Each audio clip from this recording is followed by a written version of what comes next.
segundo bloque de Ciudadanos se Revela está con nosotros Graciela France, candidata a diputada nacional por el Frente Popular. Graciela. Buenas tardes. Una vez más en la lucha. Sí. Bueno, en la lucha no paramos, digamos, sí. Nosotros que venimos luchando toda la vida, lamentablemente no podemos jubilarnos. No podemos jubilarnos como militante, no podemos jubilarnos ni siquiera en el trabajo, ¿no? Porque esto de la precarización laboral, de tener el sueldo negro, el 80% del sueldo negro, los que todavía somos planta permanente, digamos, entonces hace que sigamos continuamente reclamando nuestros derechos con los trabajadores ocupados, precarizados y desocupados, ¿no? Y bueno, y solo una calle no alcanza para luchar, ¿no? Por eso queremos participar, ser parte del Estado y poder hacer leyes que sirvan a los trabajadores, sirvan a los ciudadanos en general, porque hasta ahora quienes nos hacen las leyes no nos representan como nos prometen antes de las elecciones, digamos, ¿no? ¿Cómo luchar contra eso, ¿no? Después de tantas mentiras, ¿qué desafío tiene un político en la época en la que estamos viviendo, donde por ahí hay que hacerle frente a mentiras que los dijeron otros, pero que hacen que el ciudadano hoy descrea de los políticos? ¿Cómo te planteás? ¿Cómo te parás ante esta situación? Bueno, nosotros tenemos ya una trayectoria de lucha y que hemos pasado por, fuimos parte del Estado Nacional, como en mi caso que fui parte del INADI, Instituto Nacional contra la Discriminación. Algo que hemos aprendido, quienes tuvimos por ahí una pequeña cuota de poder, es ver cuánto se puede hacer desde ese lugar, aún con sin presupuesto, ¿no? Cómo usás ese poder del Estado para estar al servicio de la comunidad, cuántas cosas se pueden hacer, ¿no? Y una cosa que pedimos siempre a los trabajadores es ver la trayectoria de cada persona, ¿no? Ver la historia y bueno, acompañarnos. Nosotros que tenemos una historia de lucha, veíamos si podemos, si por ahí es válida la comparación de otros años, como la década del 70, con pocos diputados, con la gente movilizada, cómo podíamos conseguir que se aprobaran leyes que estábamos necesitando, ¿no? Y creo que eso es la única forma que podemos conseguir ahora, porque lamentablemente somos minoría y lo que queremos es que haya una oposición fuerte en senadores, en diputados, en concejales, digamos, para que podamos tener leyes que nos beneficien, porque en una provincia y un país tan rico como este no podemos vivir en la pobreza como estamos. ¿Quiénes forman el Frente Popular, el espacio político y el candidato? ¿Quiénes te acompañan? Bueno, nosotros tenemos a Felipe Mazacotes, que representa a la CCC, viene trabajando desde toda la vida también, que ya nos conocemos desde la década del 70, junto a los trabajadores precarizados, trabajadores desocupados, que siempre yo lo tomo como ejemplo y mucha gente dice, ¿cómo puede estar con él? Y realmente es un trabajador, una persona que ha venido luchando siempre y,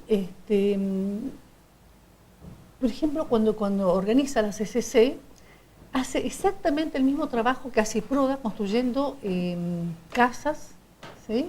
Pero con trabajadores pagados que cobran 3.000 pesos, ¿no? Las mismas casas de Proda, casas populares, pero con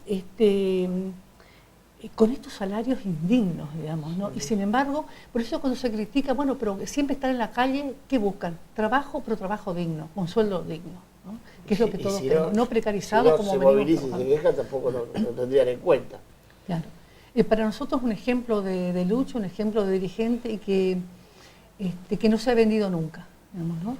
Y bueno, también tenemos a Mónica Gurinas, una docente que venimos luchando de toda la vida, desde el comienzo prácticamente de la democracia, representando a la educación.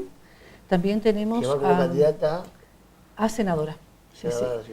También a Graciela de Melos, una compañera también de los barrios que viene luchando también por los derechos de las mujeres.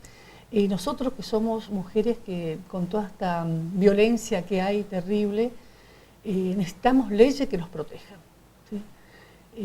Acá en la provincia conocemos tantos casos y ahora dentro de unos días va a ser los 5 años del asesinato de Tati Piñeiro, todavía un crimen impune, víctima de los hijos del poder, como también el caso de Marilyn Bárbaro, que la hermana falleció hace unos días, digamos, sin conseguir justicia. En lo que va de julio, ya murieron, hay 10 mujeres que murieron en el país a causa justamente de los femicidios. Los números son realmente alarmantes y no para, a pesar de todo lo que se viene haciendo, no es suficiente. Pero eso es, se despertó ahora, se hace público ahora, siempre sucedió y se tapaba, porque, y te quiero agregar algo junto con esta pregunta, también está el hijo de Ríos, de que ahora no me acuerdo el apellido de la chica, González, ¿no? ¿Era la chica? Sí. María Celeste González, ¿no era? Silvia Andrea González. Silvia Andrea González. Sí, de Campoviera. Campoviera le dieron 18 años y está la justicia 18 años, lo recibe como un héroe de Ríos, Juan Carlos Ríos. Gente que yo respeto mucho, que hoy es candidato en otro espacio político, lo defiende y dice que el pibe es inocente. 18 años le dieron y como está en revisión la causa, el tipo está libre. Lo recibió como un héroe, ahí hay una complicidad de la sociedad y una sociedad, con esto te redondeo el concepto, machista.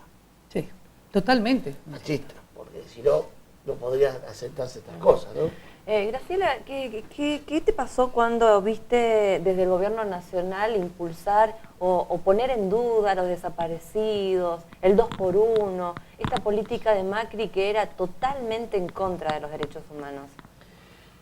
Bueno, para nosotros fue retrotraernos a la época de la dictadura, ¿no? Y a mí me llega muy de cerca porque hace unos días le vi a uno de mis represores, a Amarilla, que fue condenado en el último juicio, está libre por las calles, después de ser responsable de tantos compañeros que pasaron por centros clandestinos, torturados, asesinados, y sin embargo los vemos como cualquier cosa, y no se le aplicó esa ley, todavía está esperando que se le confirme la condena, digamos, ¿no? Pero está en libertad. Pero está en libertad, digamos, ¿no? Entonces, y después tenemos más de 15 represores que hemos denunciado ya en el año 84, al comienzo de la democracia, que nunca fueron juzgados. Bueno, el listado del batallón 601, que fuimos un medio que lo hicimos público acá, y se empezaron a descubrir personas que yo hablaba con gente y me decía, pero ¿estás seguro? Esto es oficial. Es oficial, que fue un favorcito de Milani que hizo ahí, bueno, le dio la lista y después los quería sacar de Marcos Paz, a los militares presos, pero ahí te das cuenta cómo se está manejando.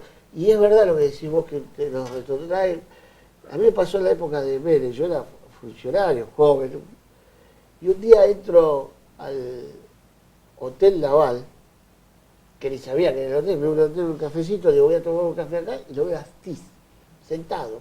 Y encima te miraba de pesado, sentado, porque uno que leyó, siguió de cerca, en el caso mío milité, y creo que ellos apuntaban a eso, a seducir a esa gente.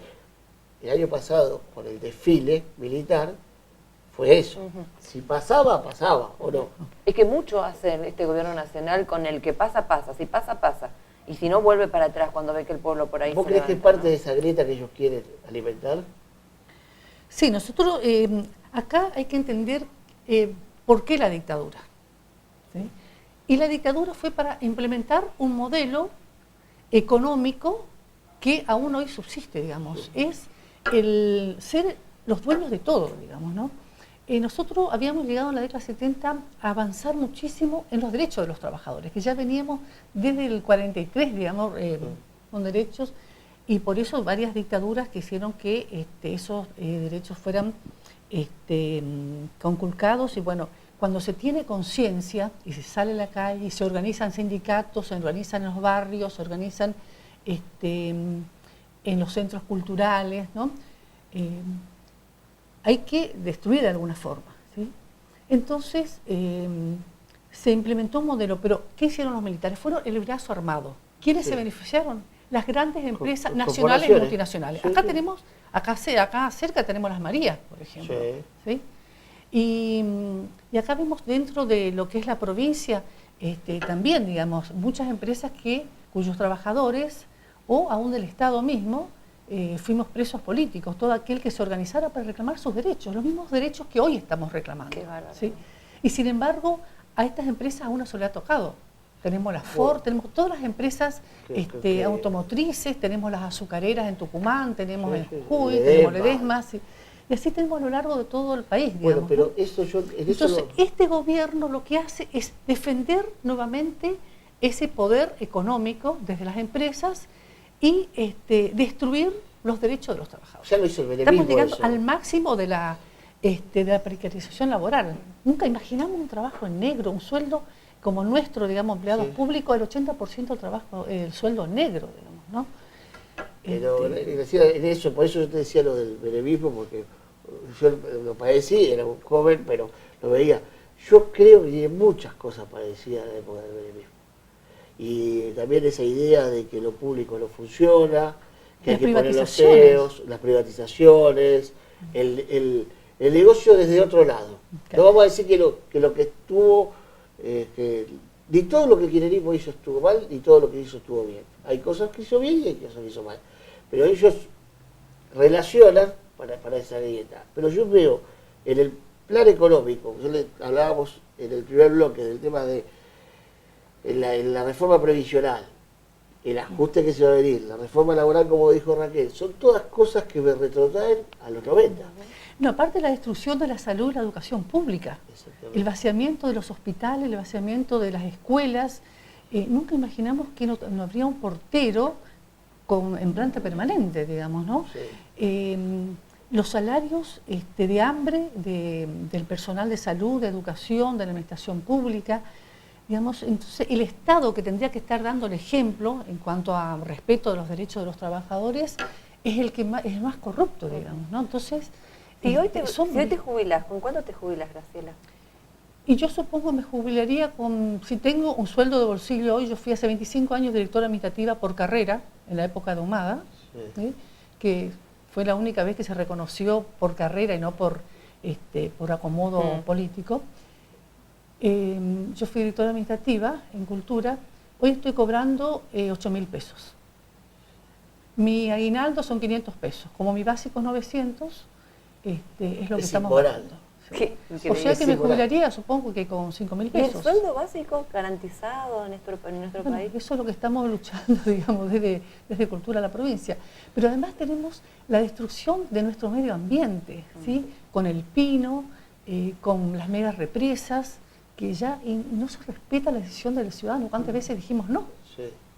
Y vos sabés que la embestida que la pensaban hacer el año pasado, y yo hago hincapié en Humberto Schiavoni porque creo que representa, primero porque es candidato a senador, fue el hombre de negocio. Él en venir a Yacyretá era un cargo menor, no solo por su soberbia, sino porque él estaba en Buenos Aires con la Corporación Sur, que tenía más presupuesto que Yacyretá, más negocios, la obra pública. Pero ellos vinieron acá para armar lo que serían las represas. Garaví que estaba dando vuelta, el tema que querían avanzar con otros negocios, por así decirlo, de la obra pública. Date cuenta que Angelo Calcaterra, el primo de Macri, todavía sigue ligado desde antes los Macri, y ahora al gobierno provincial. Definime el gobierno provincial, y a Hugo pasa el agua, que es alguien que viene de la docencia, supuestamente.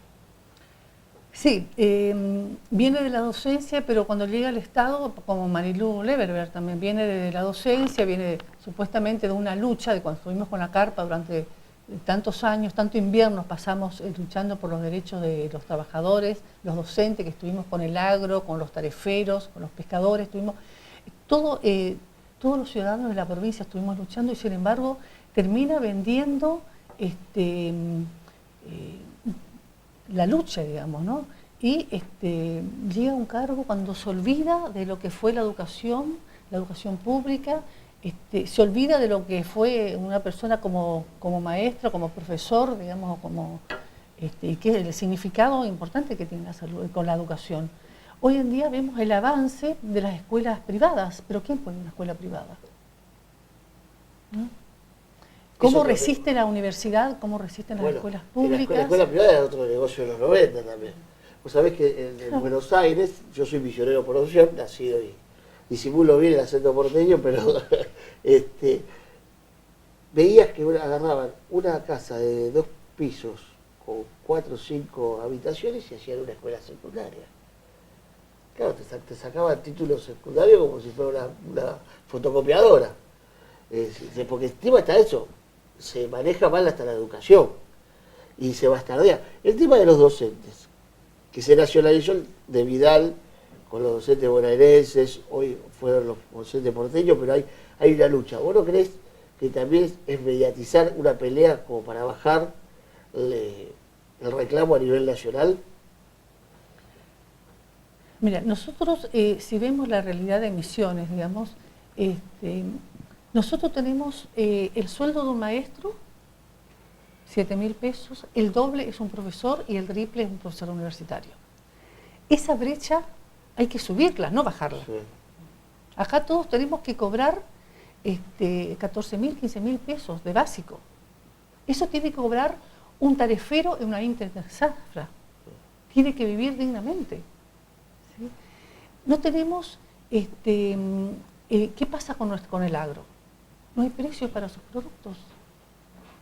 Y nos siguen invadiendo la provincia con los pinos. Sí. ¿Sí? ¿Y qué pasa con el turismo? Cuando uno ve las noticias, decimos, no, pero en las vacaciones de julio, ¿cuánto ingreso hubo en cataratas, en las ruinas, sí, en la provincia? ¿Llegó eso al ciudadano? ¿Llegó eso al trabajador? ¿O por qué no nos fijamos quién es el dueño de los hoteles? Entonces, ¿qué está pasando acá? Acá está faltando una distribución equitativa de la riqueza. Esa riqueza que hay y que hay que distribuirla bien. Por eso es necesario modificar estas leyes. ¿Cuál va a ser uno de tus ejes de campaña? El tuyo, el de Graciela. Bueno, nosotros queremos una ley laboral que defienda a los trabajadores, ¿sí? El cuidado del medio ambiente, precios para la yerba y para el té, que son nuestros productos de aquí, y la defensa de la salud y la educación pública. Y bueno, y una de las cosas que nos preocupa mucho también como misioneros es el respeto a nuestros pueblos originarios. No puede ser que a pesar de todos los años y todas las leyes nacionales que hay para, y aún con títulos de propiedad, se avasallen sus tierras. Y eso lo vemos periódicamente. Bueno, te agradezco, Graciela. Decirle a los televidentes en un minuto quiénes son ustedes nuevamente. Y te voy a invitar a vos, la semana que viene va a estar Mónica Gudina, candidata a senadora nacional. Bueno, nosotros... ¿O qué le querés pedir? Sí. Bueno, el nosotros voto, principalmente. Sí, así como venimos luchando en la calle todos los días, codo a codo, por los derechos de todos los misioneros, la única forma de cambiar esta situación es que seamos parte del Estado, desde la Cámara de Diputados, desde los senadores, y para poder hacer leyes que nos representen, que nos defiendan, y bueno, por eso necesitamos el voto de todos para el Frente Popular. Bueno, Graciela, te voy a hacer un regalo que vas a ser la primera invitada que me voy a tomar de abrirla casi la vez y se la mostramos a los televidentes, para los invitados. Ya vamos a sortear después para Gracias, hermoso. Esto lo realiza Rocarte, o Rocarte. Ahí. Después le vamos a poner el banner para que esto es muy significativo para mí, porque el ciudadano se revela. Siempre me he revelado y muchas veces me dicen, pero vos estás de vacaciones y te estás revelando con algo. Y no hay descanso, porque la injusticia está en todas partes, la desigualdad está en todas partes. Y la rebeldía está en la naturaleza. Sí, sí. Y nos hace bien ser rebeldes, ¿eh? Nos hace estar vivos. Te agradezco, espero que te haya sentido cómoda y vas a venir, por supuesto, nuevamente. Bueno, muchas gracias. Nos vamos a un corte para el tercer y último bloque del Ciudadano se Revela.